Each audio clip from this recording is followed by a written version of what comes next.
영하 18도. 한밤에 인천국제공항 활주로 위로 눈보라가 휘몰아치던 그날 밤이었습니다. 저는 도쿄를 향하던 비행기 안에서 갑자기 들려온 기장의 안내 방송을 듣고 온몸이 굳어버렸습니다. 폭설로 도쿄 착륙이 불가능하니 가장 가까운 공항인 대한민국 인천으로 회항한다는 말이었거든요. 비행기 창밖으로는 하얀 눈발만 어지럽게 흩날렸고 객실안 승객들의 웅성거림이 점점 커지고 있었습니다. 객실 천장에 노란 비상등이 깜빡였고 안전벨트 사이는 계속 켜져 있었습니다.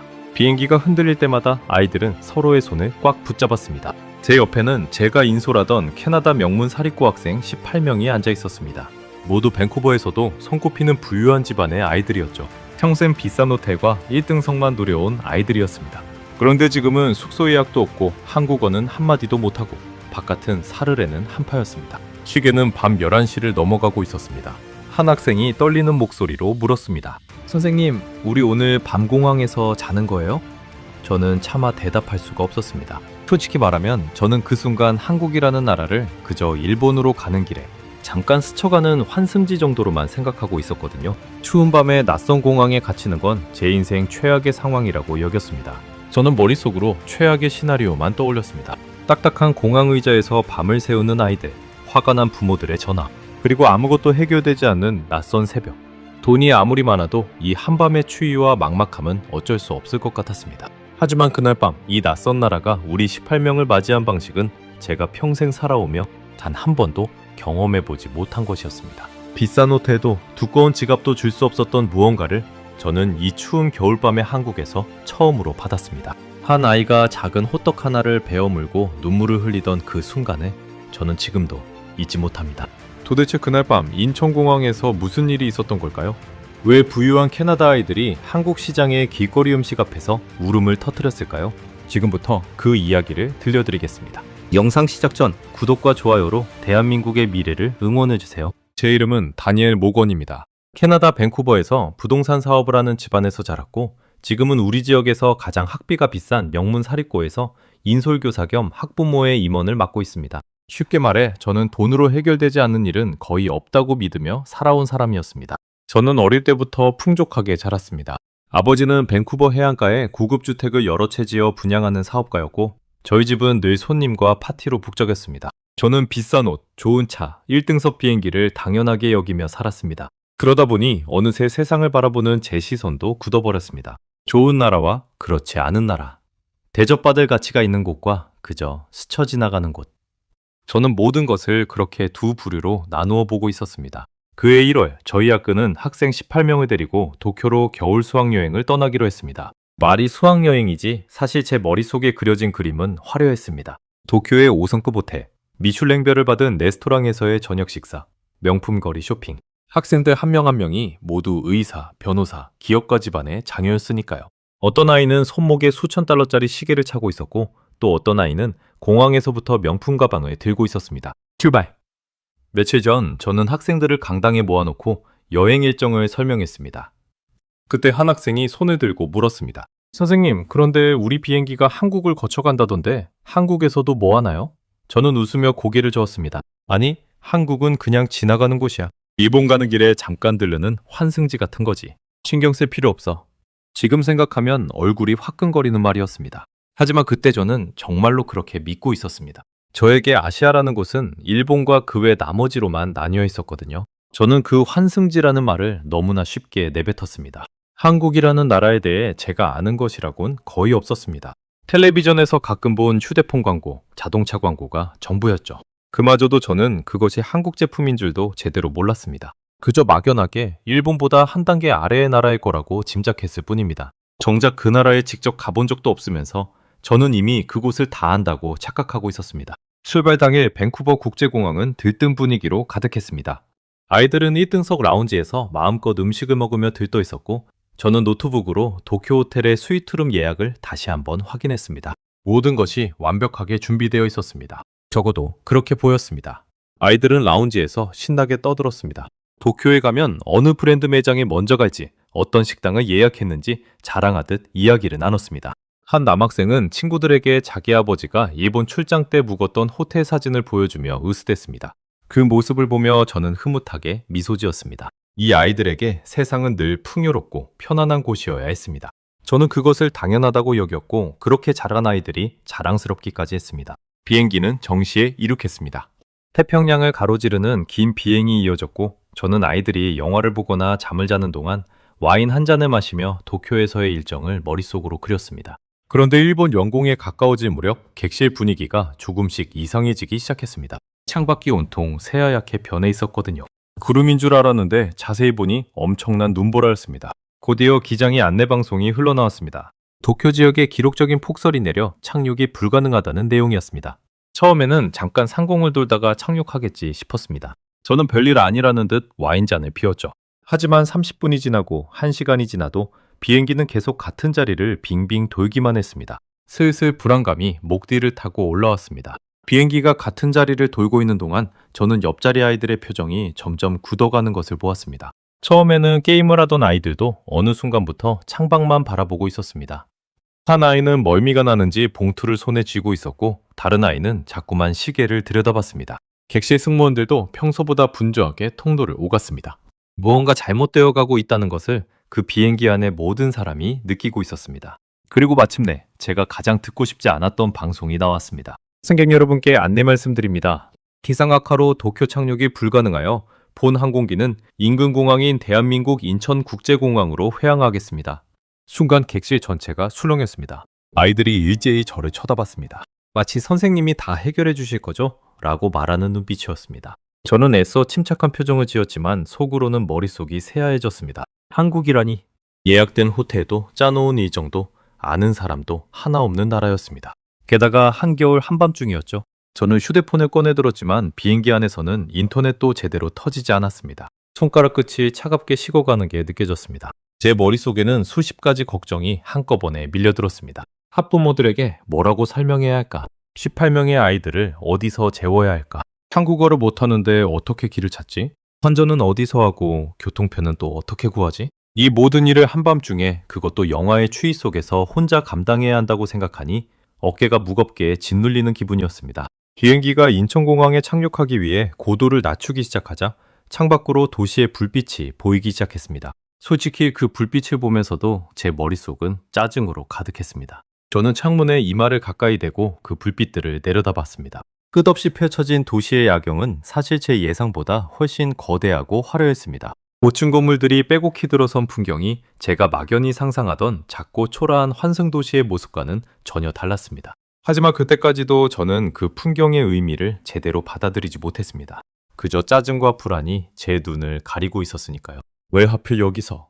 도쿄였다면 모든 게 준비되어 있었을 텐데 이 추운 나라에서 도대체 뭘 어떻게 하라는 거야? 저는 부유한 사람이 흔히 빠지는 착각에 사로잡혀 있었습니다. 돈만 충분하면 어디서든 최고의 대접을 받을 수 있다는 착각 말입니다. 그러니 돈이 통하지 않을지도 모르는 낯선 곳에 떨어진다는 사실이 저를 견딜 수 없이 불편하게 만들었습니다. 옆자리의 한 여학생이 작은 목소리로 말했습니다. 이름은 클로이였습니다. 평소 가장 조용하고 낯을 가리는 아이였죠. 선생님, 저 한국은 처음인데 우리 괜찮은 거 맞죠? 클로이의 입술이 살짝 떨리고 있었습니다.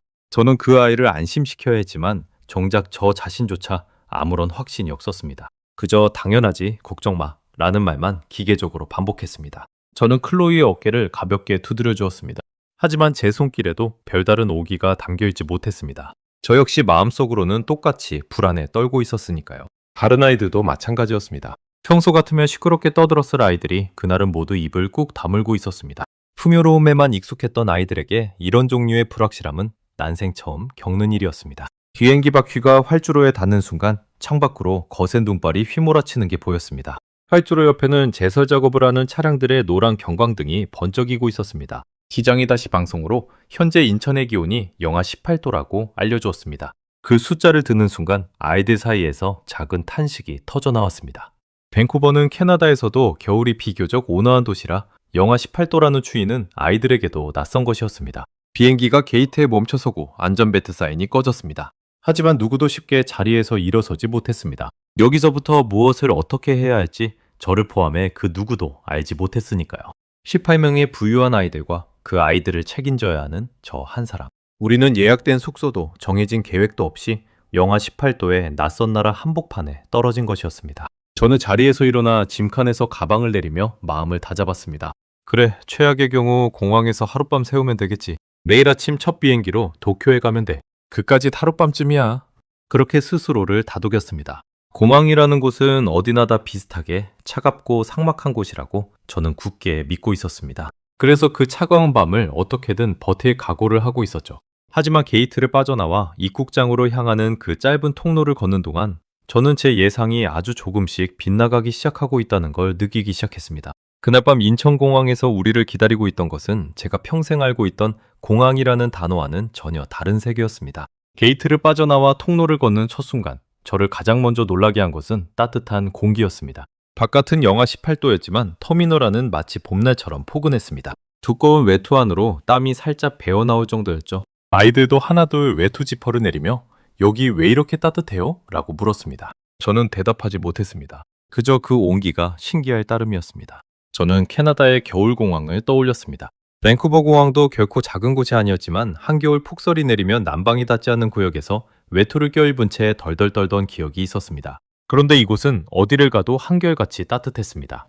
마치 건물 전체가 하나의 거대한 온돌방처럼 느껴졌습니다. 나중에야 알게 된 사실이지만 한국 사람들은 오래전부터 바닥을 데워 집안 전체를 따뜻하게 만드는 온돌이라는 난방 방식을 써왔다고 합니다. 그 따뜻함의 지혜가 이 거대한 현대식 공항에까지 스며있는 듯 했습니다. 밤 11시가 훌쩍 넘은 시각이었습니다. 저는 한밤중에 공항이라면 을에 텅 비어있고 어두컴컴할 거라고 생각했습니다. 하지만 인천공항 제2여객 터미널은 환하게 불을 밝히고 있었고 천장이 까마득히 높은 거대한 공간이 눈앞에 펼쳐졌습니다. 깨끗하게 닦인 바닥은 거울처럼 천장의 조명을 반사했고 곳곳에 놓인 안내 화면들이 부드러운 빛을 내고 있었습니다. 도쿄의 공항보다도 더 넓고 더 현대적이었습니다. 저는 잠시 그 자리에 멈춰서서 제가 정말 환승지에 도착한 것이 맞는지 의심했습니다. 나중에 찾아보고 저는 더욱 놀랐습니다. 이 인천공항이라는 곳은 전 세계 공항 가운데 서비스 평가에서 최고 자리를 지켜온 공항이었습니다. 국제공항협의회라는 기관이 매년 전 세계 380여 개 공항을 대상으로 이용객 만족도를 조사하는데 인천공항은 2005년부터 2016년까지 무려 12년 연속으로 세계 1위를 차지했다고 합니다.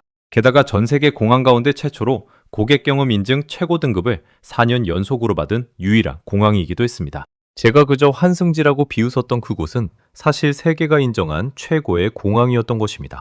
문제는 그 다음이었습니다. 18명의 아이들을 어디로 데려가야 할지 저는 전혀 알지 못했습니다. 입국 심사대 앞에 길게 늘어선 줄을 보며 저는 막막함에 사로잡혔습니다. 한국어로 된 안내판들이 눈에 들어왔지만 영어 안내도 함께 적혀 있어 길을 잃을 정도는 아니었습니다. 그래도 한밤중에 회항한 비행기 승객들이 한꺼번에 몰려 나오면서 입국장은 순식간에 혼란스러워졌습니다. 바로 그때 한 직원이 우리 쪽으로 다가왔습니다. 단정한 유니폼을 입은 젊은 여성이었습니다. 전 차례는 한글과 함께 지연이라는 영문 이름이 적혀 있었습니다. 그녀는 우리 일행이 단체로 우왕좌왕하는 모습을 보고는 망설임 없이 다가와 또렷한 영어로 말을 걸었습니다. 안녕하세요. 단체 여행객이신가요? 회항편으로 오신 분들 맞으시죠? 제가 도와드리겠습니다. 그 한마디에 저는 솔직히 안도감보다 의심이 먼저 들었습니다. 이렇게 친절하게 다가오는 데는 분명 무슨 이유가 있겠지. 비용을 청구하려는 건가? 아니면 어디로 데려가서 바가지를 씌우려는 건가?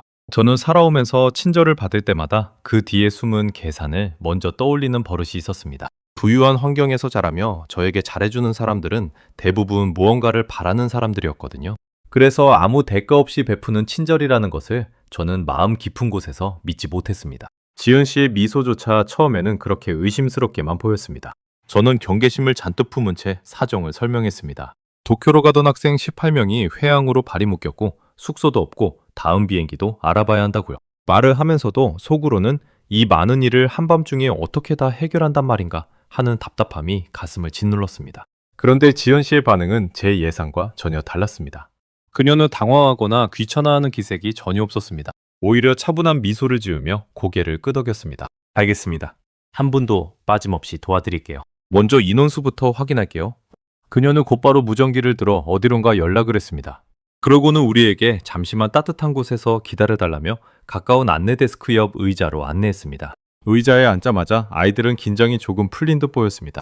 따뜻한 공기와 환한 조명, 그리고 차분하게 일을 처리하는 직원의 모습이 아이들의 불안을 조금씩 누그러뜨리고 있었습니다. 지연 씨는 우리 곁을 떠나지 않고 분주하게 움직였습니다. 항공사 카운터에 연락해 회항편 승객을 위한 대체 항공편을 알아봤고 동시에 공항 근처 호텔에 단체 객실이 있는지 확인했습니다. 그 모든 과정을 우리에게 한국어와 영어를 섞어가며 차근차근 설명해 주었습니다. 저는 그 모습을 멍하니 바라보다가 문득 이상한 기분이 들었습니다. 이 직원은 왜 이렇게까지 침착하지? 마치 이런 일을 수도 없이 겪어본 사람 같잖아. 그 의문은 곧 풀렸습니다. 지연 씨가 잠시 짬을 내 우리에게 설명해 주었거든요.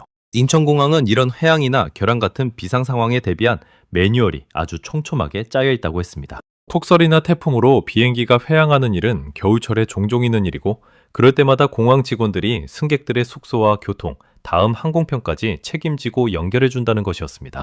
저는 그 말을 듣고 입이 살짝 벌어졌습니다. 캐나다의 공항이었다면 회항한 승객들은 그저 안내문 한 장을 받아들고 알아서 호텔을 찾아 헤매야 했을 테니까요. 그때 한 남학생이 저에게 다가와 조용히 물었습니다. 선생님, 우리 진짜 공항에서 앉아도 되는 거예요? 저는 지연 씨를 바라봤습니다. 그녀는 마침 통화를 끝내고 환하게 웃으며 우리에게 다가왔습니다. 그리고 제가 그날 밤 가장 잊지 못할 한마디를 건넸습니다. 걱정 마세요. 18명 모두 오늘 밤 따뜻한 곳에서 주무실 수 있게 해드릴게요. 그 말을 듣는 순간 제 어깨를 짓누르던 무거운 짐이 한순간에 가벼워지는 느낌이었습니다. 동시에 가슴 한구석이 뜨끔했습니다. 조금 전까지만 해도 이 사람을 의심했던 제 자신이 부끄러워졌거든요. 지연 씨는 호텔 셔틀버스가 도착하는 위치까지 우리를 직접 안내해 주었습니다. 가는 길에 아이들 한 명 한 명에게 춥지 않은지, 배고프지 않은지 물어봐 주었습니다. 그러다 한 아이가 화장실에 가고 싶다고 하자 가장 가까운 화장실 위치를 알려주고 그 아이가 돌아올 때까지 기다려주기까지 했습니다. 저는 그 모습을 보며 생각했습니다. 이건 그냥 일이 아니다. 이 사람은 진심으로 우리를 걱정하고 있다. 공항 안을 걷는 동안 저는 주변을 다시 둘러보게 되었습니다. 한밤중이 돼도 편의점은 환하게 불을 밝히고 있었고, 카페에서는 따뜻한 음료를 팔고 있었습니다. 충전 콘센트가 곳곳에 마련되어 있었고, 무료로 쓸 수 있는 무선 인터넷도 빵빵하게 터졌습니다. 아이들은 휴대폰이 다시 연결되자 부모님께 무사하다는 연락을 보냈습니다. 한 아이의 어머니는 영상통화로 저에게 직접 감사 인사를 전하기도 했습니다. 사실 감사를 받아야 할 사람은 제가 아니라 묵묵히 우리를 돕고 있는 이 한국인 직원이었는데 말입니다. 셔틀버스를 기다리는 동안 저는 지연 씨에게 조심스럽게 물었습니다. 이 모든 도움에 대해 비용을 얼마나 지불해야 하느냐고요? 그녀는 잠시 의아한 표정을 짓더니 곧 웃으며 고개를 저었습니다. 이건 저희가 당연히 해야 하는 일인걸요? 비용 같은 건 없습니다. 한국에 오신 손님이신데 불편하게 해드릴 수는 없죠. 저는 그 말을 한참 동안 아무 말도 하지 못했습니다. 돈으로 모든 것을 계산하던 제 머릿속에 처음으로 작은 균열이 가기 시작한 순간이었습니다. 버스에 오르기 직전 지연 씨는 우리에게 작은 종이를 한 장씩 나눠주었습니다. 거기에는 호텔 이름과 주소, 다음날 공항으로 돌아오는 셔틀 시간, 그리고 그녀의 연락처가 적혀 있었습니다.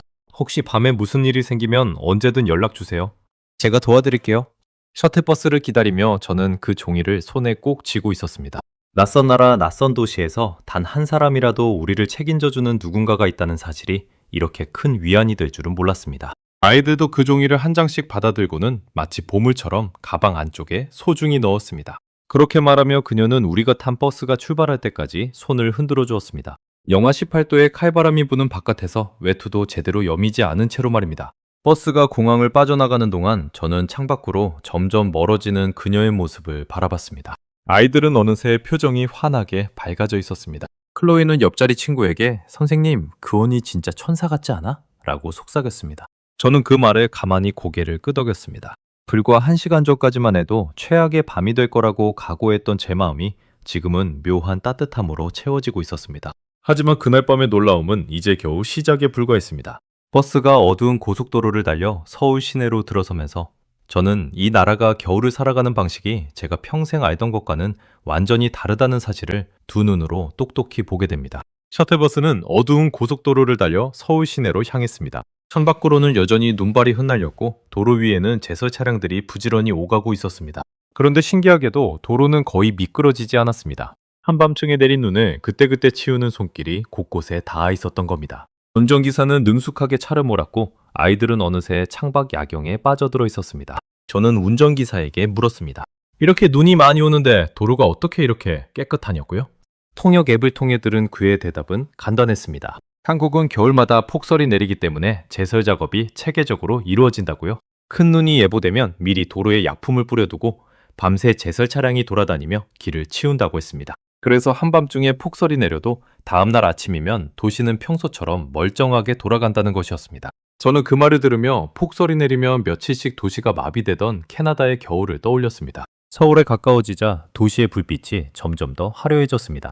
끝없이 이어지는 고층 빌딩들, 강을 가로지르는 거대한 다리들, 그리고 그 위를 수놓은 조명들. 한 남학생이 탄성을 지렀습니다. 선생님, 여기 진짜 환승지 맞아요? 도쿄보다 더 큰 것 같은데요? 저는 아무 대답도 하지 못했습니다. 사실 저 역시 같은 생각을 하고 있었거든요. 제가 머릿속에 그렸던 작고 초라한 나라의 모습은 어디에도 없었습니다. 호텔은 서울 시내의 한 비즈니스 호텔이었습니다. 늦은 시각이었지만 직원들이 우리를 따뜻하게 맞아주었습니다. 지연 씨가 미리 연락을 해둔 덕분에 18명의 아이들이 묵을 방이 깔끔하게 준비되어 있었습니다. 방에 들어선 아이들은 또 한 번 놀랐습니다. 방안 역시 후끈할 정도로 따뜻했거든요. 바깥은 영하 18도의 강추위인데 방바닥에 손을 대보니 은은한 온기가 올라왔습니다. 한 여학생이 신기한 듯 바닥에 앉아 손바닥을 비비며 말했습니다. 선생님, 바닥이 따뜻해요. 캐나다에서는 한 번도 이런 적이 없었는데. 그 순간 저는 비로소 깨달았습니다. 한국 사람들은 공기를 데우는 게 아니라 바닥을 데우는구나. 발끝부터 따뜻하게 만드는 이 방식이 추운 겨울을 이렇게 포근하게 만들고 있었던 겁니다. 제가 살던 밴쿠버의 집들은 천장에 매달린 난방기로 더운 공기를 뿜어냈습니다. 그래서 얼굴은 더운데 발은 시린 그런 어정쩡한 따뜻함이었죠. 하지만 한국의 온도는 달랐습니다. 몸 전체가 골고루 데워지는 마치 누군가 따뜻한 손으로 등을 감싸주는 듯한 느낌이었습니다. 저는 침대에 누워 천장을 바라보며 생각에 잠겼습니다. 불과 몇 시간 전까지만 해도 공항 의자에서 밤을 새울 각오를 하고 있었는데 지금은 따뜻한 침대에 누워있다는 사실이 믿기지 않았습니다. 이 모든 것을 가능하게 해준 것은 결국 사람의 손길과 그 손길이 만들어낸 촘촘한 시스템이었습니다. 돈으로는 살 수 없는 안도감이 제 온몸을 천천히 감쌌습니다. 그날 밤 저는 오랜만에 깊고 편안한 잠에 빠져들었습니다. 저는 그 따뜻한 방에서 휴대폰을 꺼내 한국의 겨울 난방에 대해 검색해 보았습니다. 온돌이라는 이 방식은 무려 수천 년 전부터 한국 사람들이 써온 전통 난방이라고 했습니다. 옛날에는 아궁이에 불을 떼서 그 열기로 방바닥 아래를 데웠고 지금은 바닥에 따뜻한 물이 흐르는 파이프를 깔아 같은 원리로 방을 데운다고 했습니다.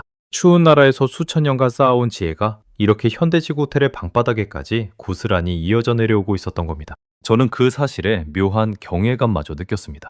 다음 날 아침, 다음 비행기까지는 아직 시간이 많이 남아 있었습니다. 회항편 사정으로 도쿄행 비행기는 다음날 저녁에야 다시 뜬다고 했거든요. 졸지에 우리는 서울에서 하루를 통째로 보내게 된 것이었습니다. 아이들은 호텔방에만 갇혀있기 답답하다며 잠깐이라도 밖에 나가보고 싶어 했습니다. 저는 처음엔 망설였습니다. 영하 18도의 추위 속에서 18명의 아이들을 데리고 돌아다니는 건 무모해 보였으니까요. 캐나다였다면 이런 날씨에 밖을 돌아다닌다는 건 상상도 할 수 없는 일이었습니다. 제가 자란 밴쿠버는 그나마 온화한 편이었지만 캐나다의 다른 도시들은 정말 혹독했습니다. 토론토나 캘거리 같은 곳은 한겨울이면 체감온도가 영하 30도, 심하면 영하 40도까지 떨어졌습니다.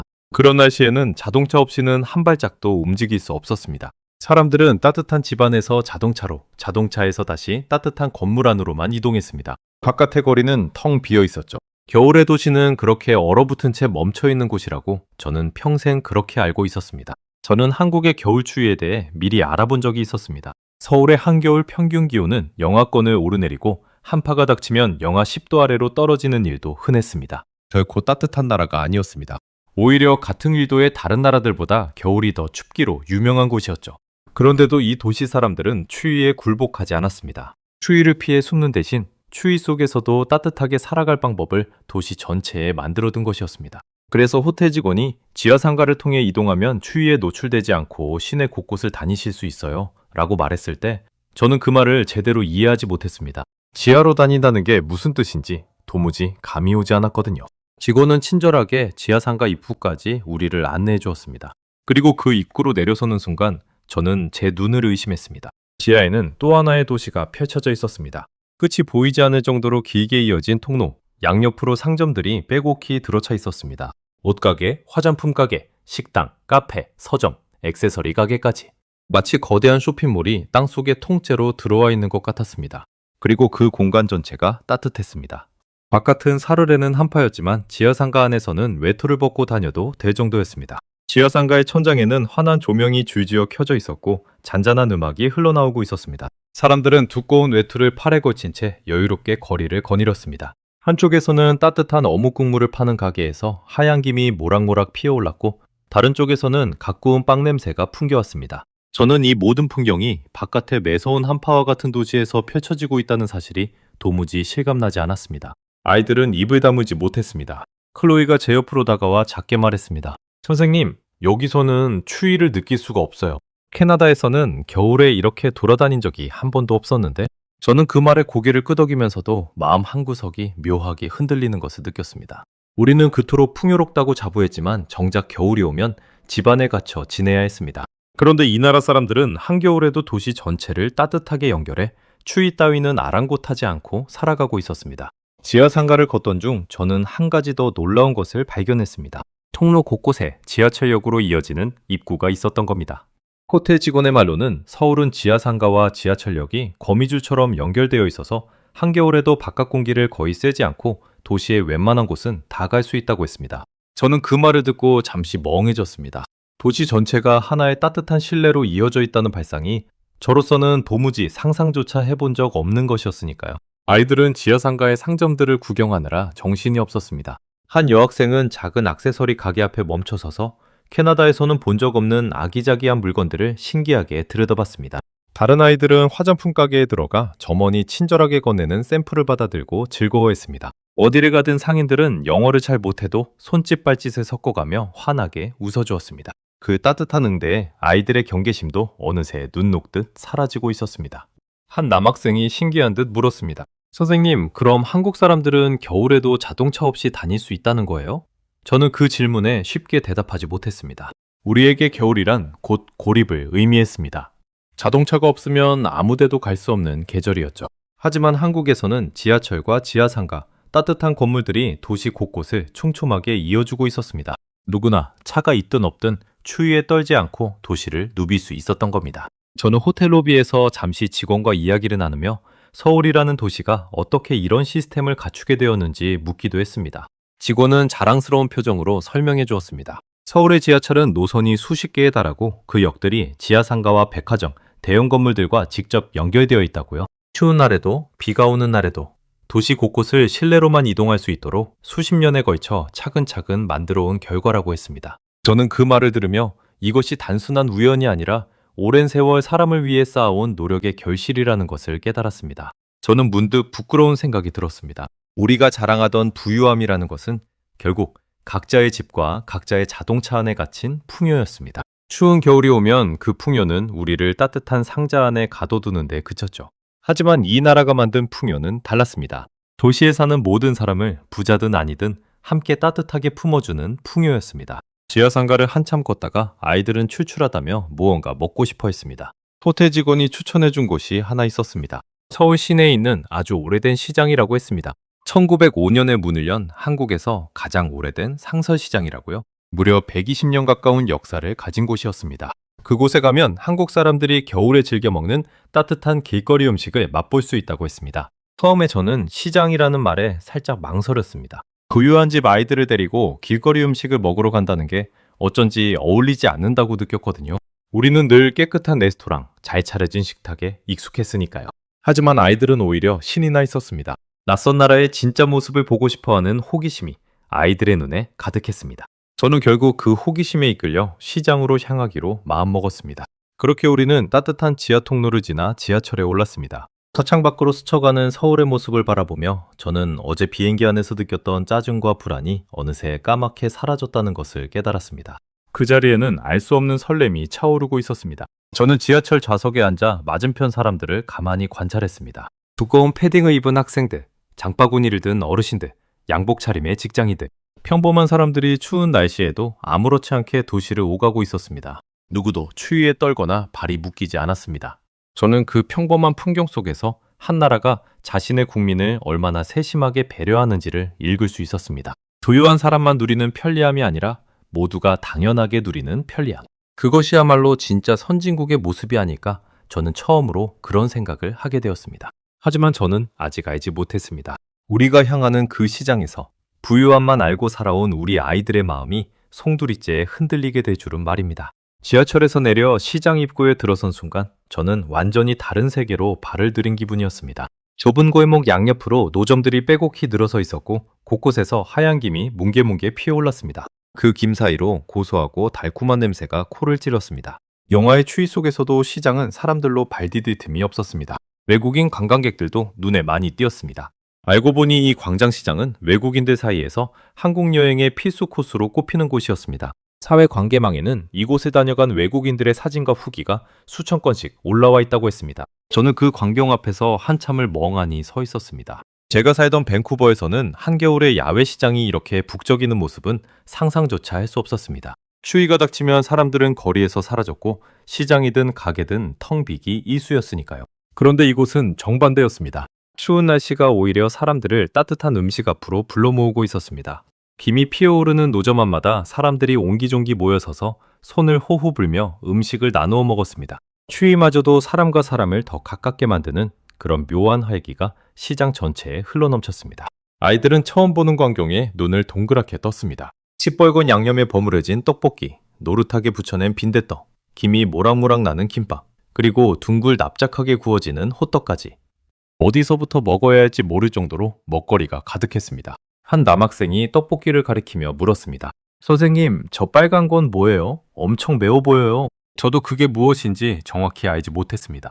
그저 주변 사람들이 맛있게 먹는 모습을 보고 일단 한번 도전해 보기로 했습니다. 저는 한 노점 앞에서 빈대떡이 붙여지는 모습을 한참 지켜봤습니다. 커다란 철판 위에 노란 반죽이 둥글게 펼쳐지고 기름에 지글지글 익어가며 가장자리가 바삭하게 부풀어 올랐습니다.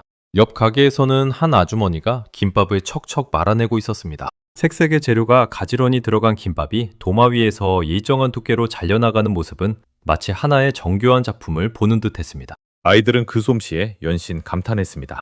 화려한 레스토랑의 요리만 봐왔던 아이들에게 시장 골목의 이 소박하면서도 능숙한 손놀림은 또 다른 종류의 감동이었습니다. 가장 먼저 떡볶이를 파는 가게 앞에 멈춰 섰습니다. 주인 아주머니는 우리 일행을 보고는 환하게 웃으며 영어는 못하지만 손짓으로 이리 와서 앉아 라고 권했습니다. 18명이나 되는 단체였는데도 귀찮아하는 기색이 전혀 없었습니다. 아주머니는 능숙한 손놀림으로 떡볶이를 그릇에 담아주며 어묵 국물도 한 컵씩 따라주었습니다. 아이들은 처음엔 빨간 양념을 보고 머뭇거렸지만 한 입 먹어보고는 눈이 휘둥그레졌습니다. 매운데 자꾸 손이 가요. 매콤하면서도 달큼한 그 맛에 아이들은 금세 빠져들었습니다. 아주머니는 음식을 건네면서도 연신 무언가를 말했습니다. 알아들을 수는 없었지만 표정과 손짓만 봐도 그 마음이 그대로 전해졌습니다. 많이 먹어라. 천천히 먹어라. 추운데 따뜻하게 먹어라. 그런 다정한 말들이었을 겁니다. 한 아이가 어묵 국물을 다 마시자 아주머니는 묻지도 않고 국물을 한 컵 더 따라주었습니다. 그 자연스러운 친절이 마치 오래전부터 우리를 알고 지낸 사람처럼 느껴졌습니다. 저도 떡볶이를 하나 집어 입에 넣었습니다. 처음엔 혀끝이 얼얼할 만큼 매웠지만 씹을수록 쫄깃한 떡과 달콤한 양념이 어우러져 묘하게 자꾸 당기는 맛이었습니다. 추운 날씨에 따뜻한 어묵 국물을 함께 마시니 얼었던 몸이 속에서부터 녹는 기분이었습니다. 저는 그제야 깨달았습니다. 한국 사람들이 왜 이런 매운 음식을 즐기는지를요. 추운 겨울, 매운맛과 뜨거운 국물은 몸을 데우는 가장 좋은 방법이었던 겁니다. 가격을 보고 저는 또 한 번 놀랐습니다. 저는 떡볶이를 먹으며 옆 노점들을 둘러봤습니다. 한쪽에서는 마약김밥이라 불리는 작은 김밥을 노란 단무지와 함께 말아 팔고 있었고 또 한쪽에서는 녹두를 갈아붙인 빈대떡이 고소한 냄새를 풍기며 익어가고 있었습니다. 순대와 떡, 만두를 파는 가게에서는 커다란 찜통에서 김이 끝없이 솟아올랐습니다. 한국 사람들이 추운 겨울을 나기 위해 발전시켜온 음식들이 그 좁은 골목 안에 모두 모여있는 듯 했습니다. 그리고 그 음식 하나하나에는 추위를 이겨내려는 사람들의 지혜와 정성이 고스란히 담겨 있었습니다. 그 푸짐한 떡볶이 한 접시와 어묵, 김밥까지 합친 가격이 우리가 밴쿠버에서 평소 먹던 한 끼 식사값의 몇 분의 1에 불과했거든요. 아이들이 늘 다니던 고급 레스토랑에서는 에피타이저 하나 값도 안 되는 돈으로 우리는 배가 부르도록 먹을 수 있었습니다. 그것도 훨씬 더 따뜻하고 훨씬 더 정성 가득한 음식을요. 저는 돈의 크기와 정성의 크기가 꼭 비례하는 것은 아니라는 사실을 그 시장 골목에서 처음으로 몸으로 느꼈습니다. 저는 그 광장시장이라는 곳의 역사를 떠올렸습니다. 1905년에 문을 열어 120년 가까운 세월을 견뎌온 한국 최초의 상설시장. 일제강점기와 전쟁, 가난과 격동의 시대를 모두 거치면서도 이 시장은 끝내 사라지지 않고 살아남았습니다. 그 긴 세월 동안 수많은 사람들이 이곳에서 음식을 팔고 사 먹고 서로의 온기를 나누었을 겁니다. 그렇게 100년 넘게 쌓여온 정이 지금 이 골목 구석구석에 켜켜이 배어 있었습니다. 단순한 음식이 아니라 한 나라의 시간과 마음이 그 안에 담겨 있었던 겁니다.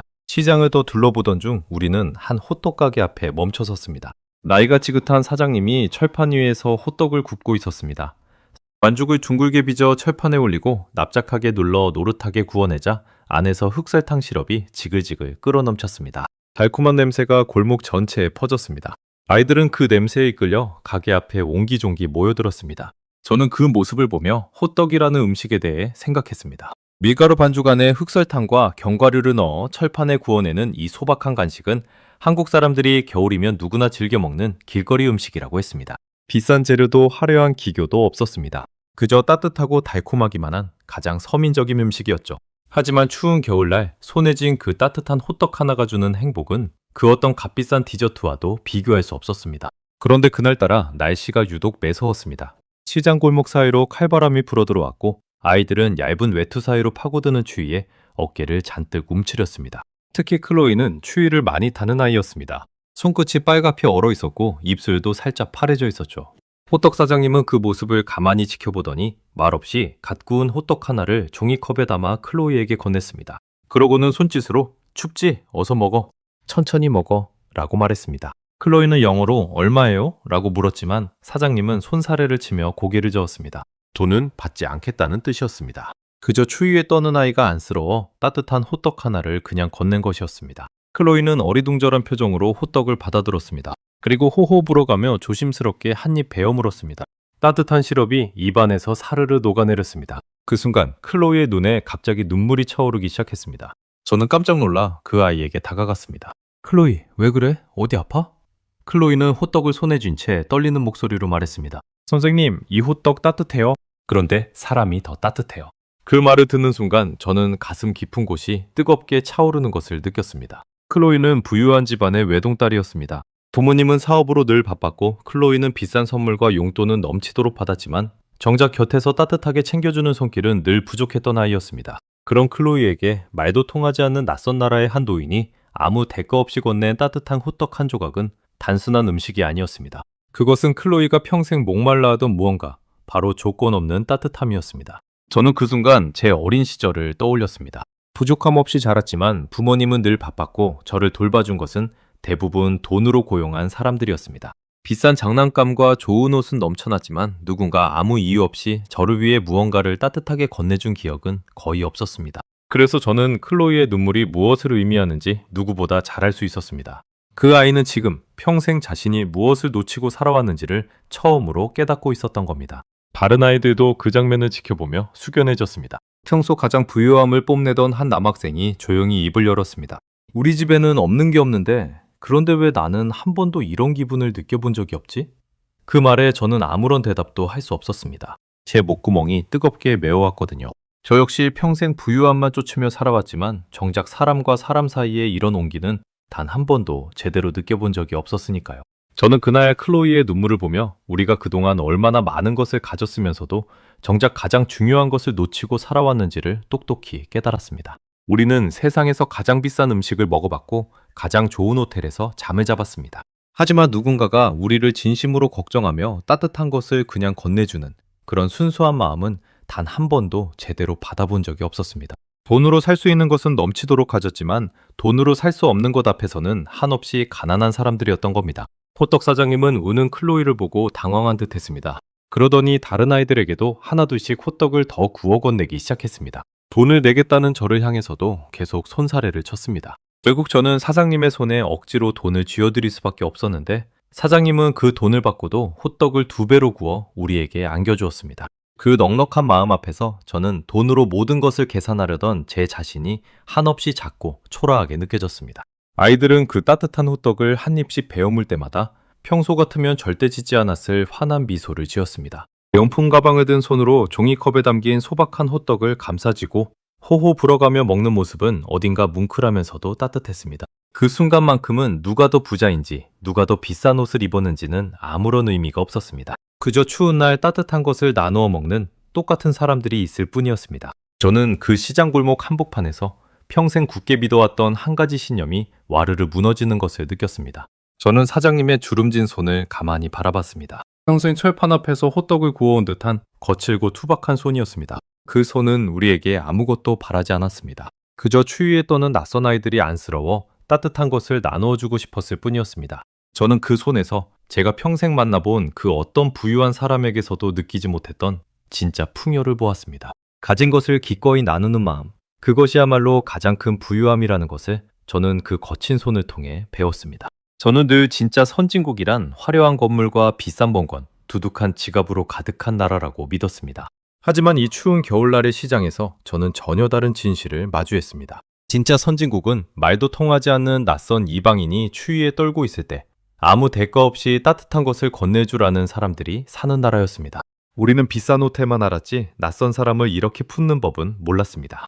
저는 그 떡볶이 한 접시의 가격을 다시 한번 머릿속으로 계산해 보았습니다. 밴쿠버의 고급 식당에서 우리가 한 끼에 쓰던 돈이면 이 시장에서는 10명이 넘는 사람이 배불리 먹고도 남을 정도였습니다. 양은 더 푸짐했고 음식은 더 따뜻했으며 무엇보다 그 안에 담긴 마음이 비교할 수 없을 만큼 컸습니다. 저는 그동안 비싼 값을 치르는 것이 곧 좋은 대접을 받는 것이라고 믿어왔습니다. 하지만 이곳에서는 적은 돈으로도, 아니 때로는 돈 한 푼 없이도 사람의 마음을 가득 받을 수 있었습니다. 손에 든 호떡은 어느새 다 식어 있었지만 제 가슴은 그 어느 때보다 뜨거웠습니다. 시장을 빠져나오기 전 저는 마지막으로 한 번 더 뒤를 돌아보았습니다. 김이 모락모락 피어오르는 노점들, 손님과 정겹게 흥정하는 상인들, 추위 속에서도 환하게 웃는 사람들. 그 풍경은 제가 알던 어떤 화려한 도시의 모습보다도 더 빛나 보였습니다. 호떡 사장님은 멀어지는 우리를 향해 손을 흔들어 주었습니다. 저도 깊이 고개를 숙여 인사했습니다. 말은 통하지 않았지만 그 짧은 인사 속에 제 마음의 전부가 담겨 있었습니다. 저는 우는 클로이를 안아주며 시장 골목에 가득한 그 따뜻한 김과 사람들의 웃음소리를 오래도록 마음에 새겼습니다. 그날 그 시장에서 우리가 받은 것은 호떡 한 조각이 아니라 평생 잊지 못할 한 나라의 마음이었습니다. 시장을 나선 우리는 다시 따뜻한 지하 통로를 지나 호텔로 돌아왔습니다. 아이들은 하루 종일 시장과 거리를 누비느라 지쳐 있었지만 표정만큼은 그 어느 때보다 밝았습니다. 호텔 로비에 들어서자 아이들은 누가 먼저랄 것도 없이 오늘 있었던 일을 서로에게 떠들어대기 시작했습니다. 떡볶이가 얼마나 매웠는지, 호떡이 얼마나 따뜻했는지, 시장 사람들이 얼마나 친절했는지. 어제까지만 해도 도쿄의 명품거리만 이야기하던 아이들이 이제는 한국 시장의 길거리 음식 이야기로 밤을 새울 기세였습니다. 저는 그 모습을 보며 가만히 미소 지었습니다. 아이들은 더 이상 명품 시계나 비싼 가방 이야기를 하지 않았습니다. 대신 사람의 친절과 음식의 따뜻함을 이야기하고 있었습니다.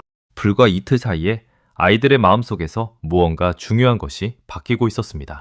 저는 그 변화가 너무도 소중하게 느껴졌습니다. 저는 그날 밤 호텔방 창가에 서서 서울의 야경을 오래도록 바라봤습니다.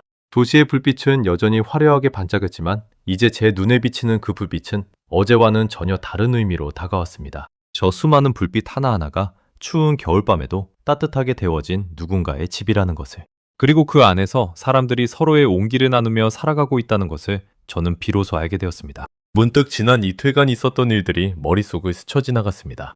폭설로 회항한 비행기, 영하 18도의 한밤중, 예약된 숙소조차 없던 막막함. 처음 이곳에 떨어졌을 때 저는 이 모든 상황을 제 인생 최악의 사고라고 여겼습니다. 그런데 지금 돌이켜보니 그 사고는 어쩌면 제 인생에서 가장 큰 행운이었는지도 모르겠습니다. 만약 비행기가 예정대로 도쿄에 도착했더라면 저와 아이들은 한국이라는 나라의 진짜 모습을 평생 몰랐을 테니까요. 저는 침대에 걸터 앉아 깊은 생각에 잠겼습니다. 그리고 저 자신에게 한 가지 질문을 던졌습니다. 나는 평생 무엇을 풍요라고 믿으며 살아왔는가? 비싼 집, 좋은 차, 1등석 비행기, 명품과 고급 레스토랑. 저는 그것들을 가졌기에 제가 풍요로운 사람이라고 믿었습니다. 하지만 정작 추운 겨울밤 낯선 곳에 떨어졌을 때 그 모든 것들은 저에게 아무런 위안도 주지 못했습니다. 저를 진짜로 구해준 것은 따뜻한 미소로 다가온 공항 직원의 손길이었고 말없이 호떡을 건넨 노인의 마음이었습니다. 우리가 가진 게 진짜 풍요였을까? 저는 그 질문 앞에서 한참을 망설였습니다. 저는 그날 밤 늦도록 잠을 이루지 못했습니다. 머릿속에서는 지난 이틀간의 장면들이 영화처럼 반복해서 떠올랐습니다. 공항에서 우리를 안내하던 지연 씨의 침착한 모습, 따뜻하게 데워진 호텔 방바닥의 온기, 그리고 우는 클로이에게 호떡을 건네던 노인의 주름진 손. 그 장면들 하나하나가 제 마음속에 깊은 흔적을 남기고 있었습니다. 저는 평생 살아오며 이렇게 마음이 크게 흔들린 적이 없었습니다. 우리는 돈으로 살 수 있는 거의 모든 것을 가졌지만 정작 가장 중요한 것은 가지지 못했던 게 아닐까. 사람과 사람 사이의 따뜻함, 낯선 일을 조건 없이 품어주는 마음, 그리고 모두가 함께 추위를 이겨내는 사회. 저는 그것들을 한 번도 진짜 풍요라고 생각해 본 적이 없었습니다. 하지만 이 나라에서 보낸 단 이틀이 제 그 오랜 믿음을 송두리째 뒤흔들어 놓았습니다. 저는 제가 살아온 밴쿠버의 겨울을 다시 떠올렸습니다. 그 화려한 도시에서 저는 늘 따뜻한 집과 따뜻한 차 안에만 머물렀습니다. 길 위에서 떠는 사람을 보아도 그것은 그 사람의 사정일 뿐 제가 신경 쓸 일은 아니라고 여겼습니다. 추위는 각자가 알아서 피해야 하는 것이었고 도움은 돈을 내고 사는 것이었습니다. 그런 차가운 셈법 속에서 저는 풍요롭다고 착각하며 살아왔던 겁니다. 하지만 한국에서 만난 사람들은 달랐습니다. 그들에게 낯선 이의 추위는 곧 자신이 함께 나누어야 할 무엇이었습니다. 다음날 아침 도쿄행 비행기를 타기 위해 우리는 다시 공항으로 향했습니다. 그런데 이상하게도 떠나는 발걸음이 조금도 가볍지 않았습니다. 분명 우리는 처음부터 도쿄로 가려던 사람들이었고 한국은 그저 잠깐 머무는 곳이었는데 말입니다. 그런데 막상 떠나려니 마치 오래 정든 곳을 떠나는 것처럼 마음 한구석이 아릿하게 저려왔습니다. 공항으로 가는 셔틀버스 안에서 클로이가 조용히 입을 열었습니다. 선생님, 우리 꼭 도쿄에 가야 해요? 저는 그냥 여기 더 있고 싶은데. 그 말에 다른 아이들도 하나둘 고개를 끄덕였습니다. 평생 도쿄 여행만을 손꼽아 기다렸던 아이들이었습니다. 그런데 이제는 한국을 떠나기 아쉬워하고 있었습니다. 저는 그 모습을 보며 가슴이 뭉클해지는 동시에 미소가 번졌습니다. 아이들의 마음이 이 짧은 시간 동안 얼마나 깊이 움직였는지를 알 수 있었거든요. 저는 그 아이들의 변화를 지켜보며 부모로서 또 교사로서 깊은 생각에 잠겼습니다. 우리는 아이들에게 가장 좋은 것만 주려고 애써왔습니다. 가장 비싼 학교, 가장 좋은 옷, 가장 화려한 여행.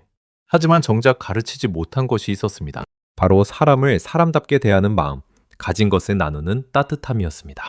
그런데 그것을 우리 아이들은 말도 통하지 않는 낯선 나라의 평범한 사람들에게서 배우고 있었습니다. 인천공항에 다시 도착했을 때 뜻밖의 사람이 우리를 기다리고 있었습니다. 바로 지연 씨였습니다. 그녀는 자신의 근무 시간이 아니었는데도 우리가 무사히 떠나는 것을 배웅하기 위해 일부러 나와 있었던 겁니다. 잘 지내셨어요? 한국에서 좋은 추억 만드셨길 바라요. 그 환한 미소를 보는 순간 저는 목이 메어 한동안 아무 말도 하지 못했습니다. 저는 지연 씨에게 진심을 담아 감사 인사를 전했습니다. 그저 직원으로서 의무를 다한 것이 아니라 한 사람의 인간으로서 우리를 따뜻하게 품어준 그 마음에 대한 감사였습니다. 지연 씨는 손사래를 치며 겸손하게 웃었습니다. 별것 아니었는걸요? 한국에 오신 손님이 불편하지 않으셨다면 그걸로 저는 충분히 기뻐요. 저는 그 말을 들으며 이 나라 사람들에게는 낯선 일을 환대하는 것이 그저 특별한 일이 아니라 너무도 당연한 일이라는 것을 느꼈습니다. 저는 지연 씨에게 한국이라는 나라가 왜 이렇게 따뜻한지 물었습니다. 그녀는 잠시 생각하더니 이렇게 답했습니다. 한국은 오랫동안 가난하고 힘든 시절을 겪어왔고 그래서 서로 돕지 않으면 살아남을 수 없었다고요. 어려운 시절을 함께 견뎌온 그 마음이 지금까지도 사람들 사이에 남아있는 거라고 했습니다. 정이라는 말로밖에 설명할 수 없는 그런 마음이라고요. 저는 그 말을 들으며 풍요가 사람을 따뜻하게 만드는 것이 아니라 함께 견뎌온 시간이 사람을 따뜻하게 만든다는 것을 깨달았습니다. 아이들도 지연 씨에게 다가가 서툰 몸짓으로 작별 인사를 건넸습니다. 저는 떠나기 전 지연 씨에게 한 가지를 더 물었습니다. 한국에서 가장 추운 날이 언제냐고요? 그녀는 1월과 2월이 가장 춥다고 답했습니다. 바로 우리가 한국을 찾은 그 시기였습니다. 1년 중 가장 추운 그 계절에 우리는 한국에서 가장 따뜻한 마음을 받은 것이었습니다. 저는 그 사실이 묘하게 가슴에 와닿았습니다.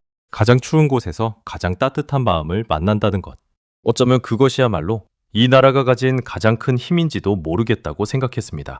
한 여학생은 시장에서 산 작은 기념품을 지연 씨에게 선물로 건네기도 했습니다.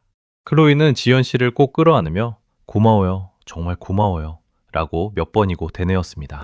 그 모습을 지켜보던 저는 평생 받기만 하며 살아온 우리 아이들이 처음으로 누군가에게 진심으로 감사하는 법을 배우고 있다는 것을 알았습니다. 비행기에 오르기 직전 저는 마지막으로 인천공항의 거대한 터미널을 천천히 둘러보았습니다. 이틀 전 이곳에 처음 발을 디뎠을 때 저는 이곳을 그저 일본으로 가는 길에 잠깐 스쳐가는 환승지로만 여겼습니다. 하지만 이제 이곳은 저에게 전혀 다른 의미로 남았습니다. 낯선 이방인을 가장 따뜻하게 맞아준 곳, 평생 잊지 못할 사람들을 만난 곳, 그리고 제 인생의 가치관을 송두리째 바꿔놓은 곳으로 말입니다. 비행기가 인천공항을 이륙해 다시 하늘로 떠오를 때 저는 창밖으로 점점 작아지는 도시를 내려다봤습니다. 이틀 전 짜증과 불안 속에서 내려다봤던 바로 그 야경이었습니다. 하지만 지금 제 마음은 완전히 달랐습니다. 그 불빛들 하나하나가 이제는 따뜻한 온기로 다가왔습니다. 저는 속으로 조용히 다짐했습니다. 언젠가 반드시 다시 이곳에 돌아오리라고. 그때는 환승객이 아니라 진짜 손님으로 말입니다. 저는 그 다짐을 하며 처음 이곳에 왔을 때 제가 내뱉었던 부끄러운 말을 떠올렸습니다. 한국은 그냥 지나가는 곳이라던 그 오만한 한마디 말입니다. 저는 그 말을 평생 후회하게 될 것 같았습니다. 동시에 그 오만했던 제가 단 이틀 만에 이렇게 달라질 수 있었다는 사실이 놀라웠습니다. 그만큼 이 나라가 저에게 준 충격과 감동이 컸던 겁니다. 사람을 변하게 하는 것은 거창한 설교가 아니라 작은 호떡 하나에 담긴 진심이라는 것을 저는 그제야 알았습니다. 그 작은 진심 하나가 평생 굳어있던 한 사람의 마음을 송두리째 녹여버렸으니까요.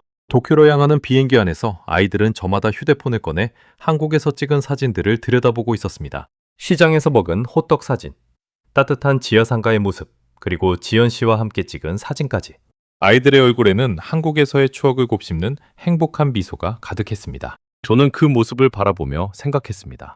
우리는 도쿄로 가는 길이었지만 이미 이번 여행에서 가장 소중한 것을 얻었다고. 그것은 어떤 명품으로도 어떤 비싼 호텔로도 살 수 없는 사람의 온기에 대한 깨달음이었습니다. 비행기가 도쿄에 가까워질 무렵 저는 노트에 짧은 글을 적어 내려갔습니다. 평생 잊지 않기 위해서였습니다. 한국에서 보낸 단 이틀이 저에게 가르쳐 준 것을요. 진짜 부유함이란 통장에 찍힌 숫자가 아니라 낯선 이에게 따뜻한 호떡 하나를 건넬 수 있는 마음의 여유라는 것을. 진짜 선진국이란 가장 높은 빌딩을 가진 나라가 아니라 가장 추운 날에도 가장 가난한 사람조차 따뜻하게 품을 수 있는 나라라는 것을. 저는 그 깨달음을 마음 깊이 새겼습니다. 그로부터 석 달이 지난 봄, 밴쿠버의 우리 집 거실에서였습니다. 저는 노트북을 켜고 무심코 사회관계망에 접속했다가 깜짝 놀라고 말았습니다. 우리 학생들이 한국에서 찍은 사진들이 어느새 친구들 사이에서 큰 화제가 되어 있었던 겁니다. 따뜻한 호떡을 들고 환하게 웃는 클로이의 사진에는 수백 개의 댓글이 달려 있었습니다. 여기 어디야? 나도 한국 가보고 싶어. 이 음식 이름이 뭐야? 같은 질문들이 쏟아지고 있었습니다. 도쿄에서의 화려한 사진들보다 한국 시장에서 찍은 소박한 사진들이 훨씬 더 많은 관심을 받고 있었습니다. 저는 그 광경을 보며 묘한 감동을 느꼈습니다. 우리가 그토록 자랑하고 싶어 했던 도쿄의 명품거리가 아니라 우연히 들른 한국의 시장 골목이 사람들의 마음을 움직이고 있었으니까요. 저는 댓글들을 하나하나 읽어내려가며 한국이라는 나라가 이렇게 사람들의 호기심을 끌고 있다는 사실에 새삼 놀랐습니다. 어떤 사람은 호떡 만드는 법을 묻기도 했고 또 어떤 사람은 그 시장의 정확한 위치를 알려달라고도 했습니다. 우리가 우연히 들렀던 그 따뜻한 골목이 이제는 바다 건너 캐나다의 젊은이들에게까지 알려지고 있었던 겁니다. 학생들의 변화는 사진에서 그치지 않았습니다. 한 남학생은 학교 발표 시간에 한국 여행 이야기를 주제로 발표를 했습니다. 폭설로 해양했던 그 밤, 공항 직원이 베풀어준 친절, 그리고 시장에서 받은 따뜻한 호떡 한 조각에 대해서요. 발표를 듣던 다른 학생들은 깊은 인상을 받았고 그중 몇몇은 다음 방학에 한국으로 여행을 가겠다며 부모님을 조르기 시작했습니다. 한국은 어느새 우리 학교 학생들 사이에서 가장 가보고 싶은 나라가 되어 있었습니다. 사실 한국은 이제 더 이상 낯선 나라가 아니었습니다. 제가 무관심하게 지나쳤을 뿐 세계의 많은 젊은이들은 이미 한국의 음식과 문화에 푹 빠져 있었습니다. 한국 드라마와 음악이 전 세계에서 사랑받고 있었고 한국 음식점은 밴쿠버 곳곳에서도 쉽게 찾아볼 수 있었습니다. 저만 그것을 모르고 한국을 그저 환승지라 비웃으며 살아왔던 겁니다. 그 사실이 부끄러우면서도 한편으로는 이제라도 그 진가를 알게 되어 다행이라는 생각이 들었습니다. 클로이의 변화는 특히 놀라웠습니다. 한국에 다녀온 뒤로 그 아이는 완전히 다른 사람이 되었습니다. 예전에는 조용하고 무엇이든 무관심하던 아이였는데 이제는 학교에서 어려운 친구들을 먼저 챙기는 따뜻한 아이가 되어 있었습니다. 어느 날 클로이의 어머니가 저에게 전화를 걸어 이렇게 말했습니다. 선생님, 우리 클로이가 한국에 다녀온 뒤로 정말 많이 변했어요. 도대체 거기서 무슨 일이 있었던 거죠? 저는 그 질문에 빙긋 웃으며 답했습니다. 따뜻한 호떡 하나를 먹었을 뿐입니다.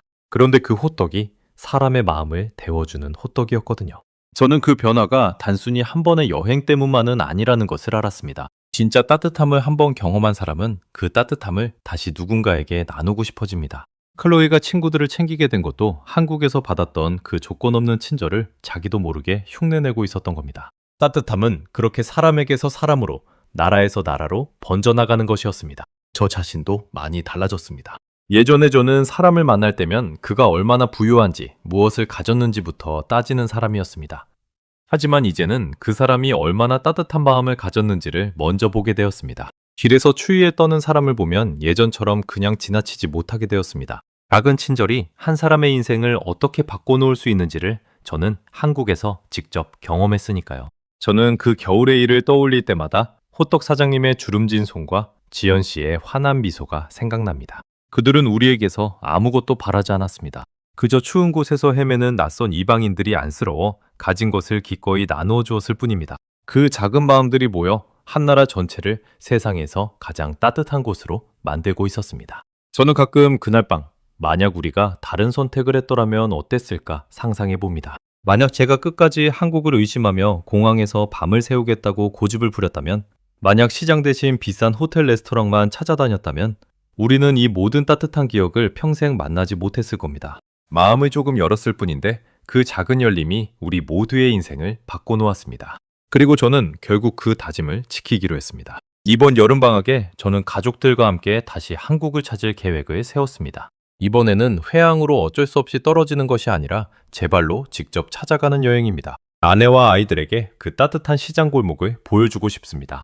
그리고 가능하다면 그 호떡 사장님을 다시 찾아가 이번에는 제대로 감사 인사를 전하고 싶습니다. 비행기 표를 예매하던 날 클로이가 저에게 작은 부탁을 했습니다. 자기도 다음에 꼭 한국에 다시 데려가 달라고요. 그 호떡을 다시 먹어보고 싶다고, 아니 그 따뜻한 사람들을 다시 만나고 싶다고 말입니다. 저는 그 아이의 머리를 쓰다듬으며 약속했습니다. 꼭 다시 가자고. 우리를 따뜻하게 품어준 그 나라에 우리도 그 따뜻함을 갚으러 가자고요. 여름이 되면 우리 가족이 그 따뜻한 골목을 함께 걷는 모습을 상상하니 벌써부터 가슴이 설렜습니다.